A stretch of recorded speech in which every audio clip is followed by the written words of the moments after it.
Where can it be? thought Thomas. Maybe I left it outside.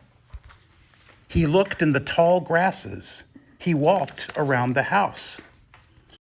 What are you looking for, Thomas? Asked Lucy. Have you lost something?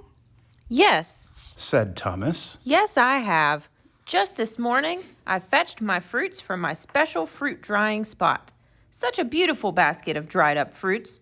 Apples, berries, and plums, apricots, grapes, and cherries. And now I can't find it. I must have set it down somewhere, but I've looked everywhere. Twice. He looked around as if the basket of fruits might suddenly appear, but it didn't. Lucy looked around too. How mysterious. She said. I won't be able to make the Wintercake. Said Thomas. A winter's eve without Wintercake? I ask you, what kind of holiday is that? The holiday isn't only about Wintercake. Said Lucy. I am bereft, Said Thomas.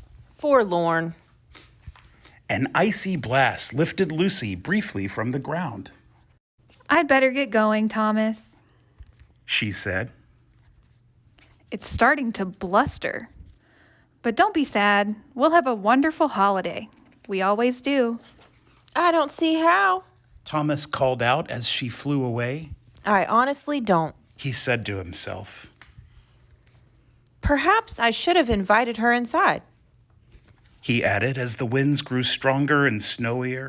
Fly safely. He said softly. He knew she could no longer hear him, but he hoped it would help. Worried, he stepped into his tree and shut the door. I hope you find your fruits. The gentle snowfall had thickened into a storm. Lucy flew into snowflakes the size of her face, and there were so many of them. She struggled to stay upright as frigid gusts tossed her this way and that. What did it matter that she could barely keep her eyes open? All she could see was white. Was she even moving forward? She flapped her wings harder, and then she fell to the ground. Lucy lay there, stunned. For a moment, she could not move. Heavy flakes of wet snow piled up on her. She knew it would not be long before they covered her up completely.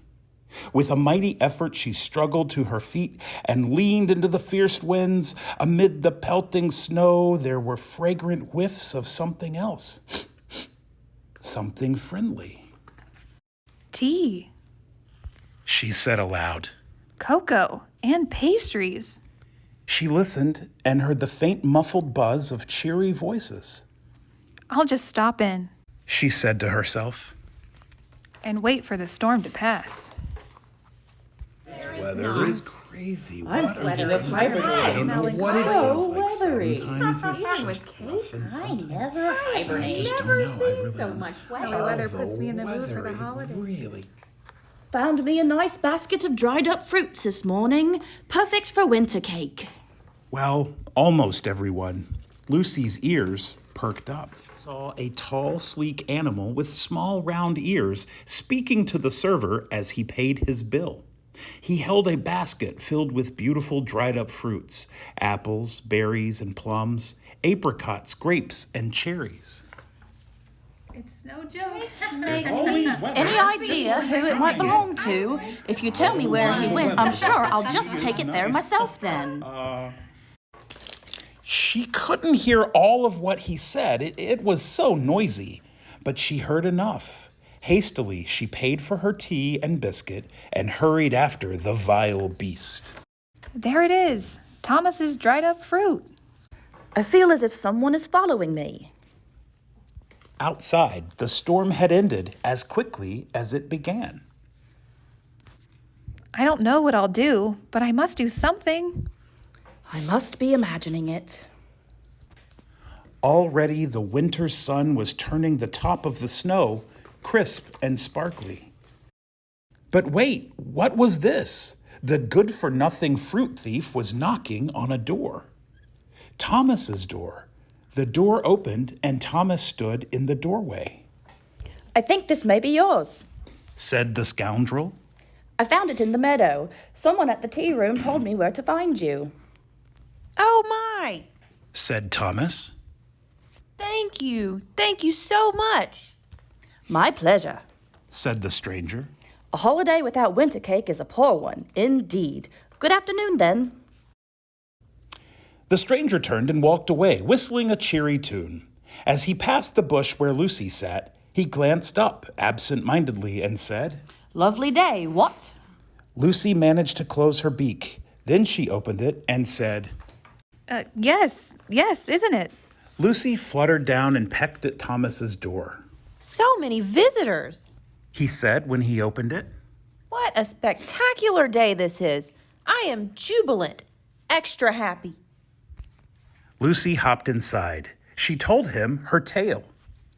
I feel so foolish. She said, I jumped to conclusions. Everyone makes mistakes. said Thomas. I feel foolish too.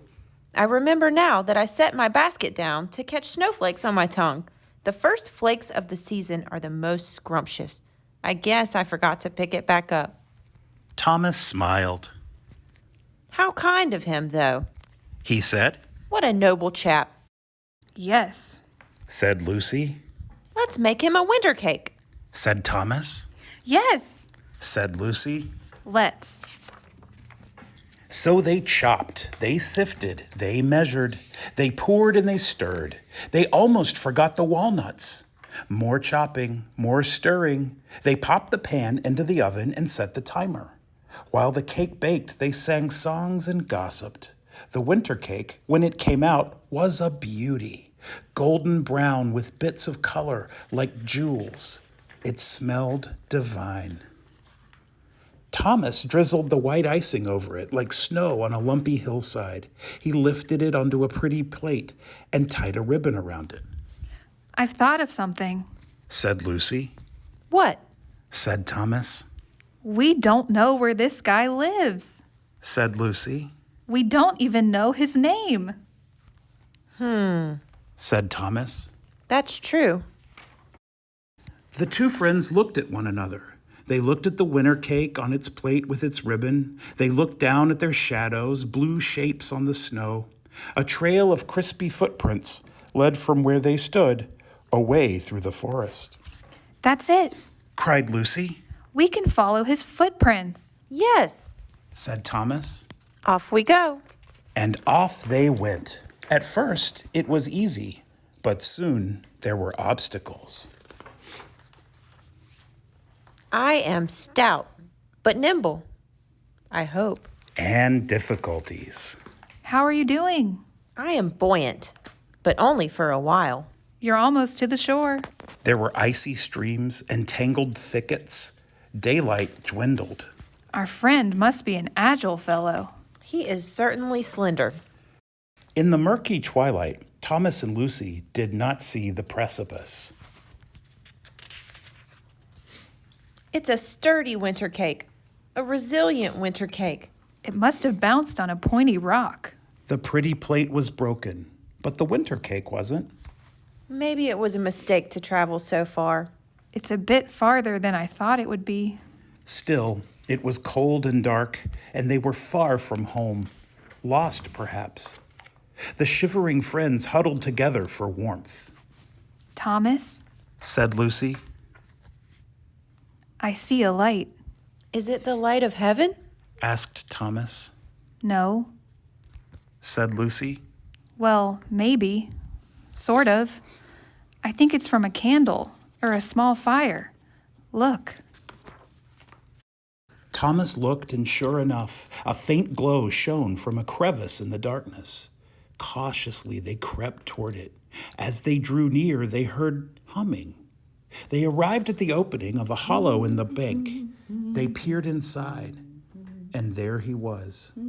He sat alone next to a stub of burning cattail.